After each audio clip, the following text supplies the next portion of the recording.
शिवरात्रि का आध्यात्मिक और वैज्ञानिक दोनों तरीके से महत्व है। शिवरात्रि का अर्थ है हर महीने का 14वां दिन, जो कि अमावस्या से एक दिन पहले आता है। एक वर्ष में 12 से 13 शिवरात्रियां होती हैं। इन सभी शिवरात्रियों में से वो शिवरात्रि जो फरवरी मार्च के माघ महीने में आती है, उसे महाशिवरात्रि कहते हैं। ग्रह के उत्तरी गोलार्ध में उस दिन इंसानी सिस्टम में ऊर्जा स्वाभाविक रूप से ऊपर की ओर बढ़ती है। हर एक जीव अपने भीतर ऊर्जा को ऊपर की ओर बढ़ते हुए महसूस करता है।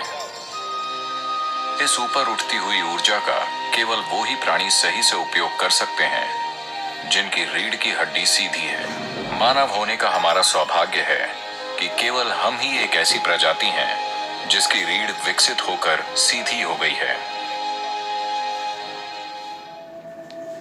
अगर आप दूसरी प्रजातियों के विकास की प्रक्रिया को देखें तो आप पाएंगे कि बिना रीढ़ वाले से रीढ़ वाले की तरफ बढ़ना एक महत्वपूर्ण कदम था, और विकास प्रक्रिया में दूसरा महत्वपूर्ण कदम था रीढ़ का आड़ी अवस्था से खड़ी अवस्था में आना। मस्तिष्क वास्तव में तभी विकसित हुआ जब रीढ़ सीधी हुई।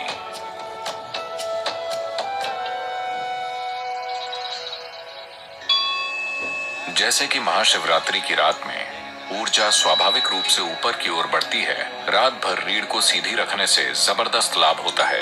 ये उनके लिए विशेष रूप से फायदेमंद है जो खासकर आध्यात्मिक मार्ग पर हैं, पर ये उन लोगों के लिए भी महत्वपूर्ण है जो पारिवारिक स्थितियों में हैं, और साथ ही दुनिया में उन लोगों के लिए भी जो महत्वाकांक्षी हैं। आध्यात्मिक मार्ग पर चलने वालों के लिए, योगियों के लिए, ये वो दिन है जब शिव अपने भीतर की सभी हलचलों के परे चले गए और पूरी तरह से स्थिर हो गए। इसी दिन उनकी तीसरी आंख खुल गई और उनका बोध खिल उठा। हम ये कह रहे हैं कि ये दो आंखें सिर्फ इंद्रियां हैं।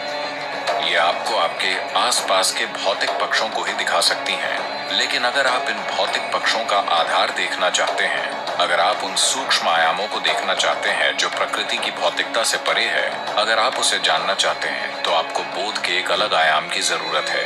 बोध का वो आयाम जो भौतिक से परे है, उसे तीसरी आंख कहते हैं।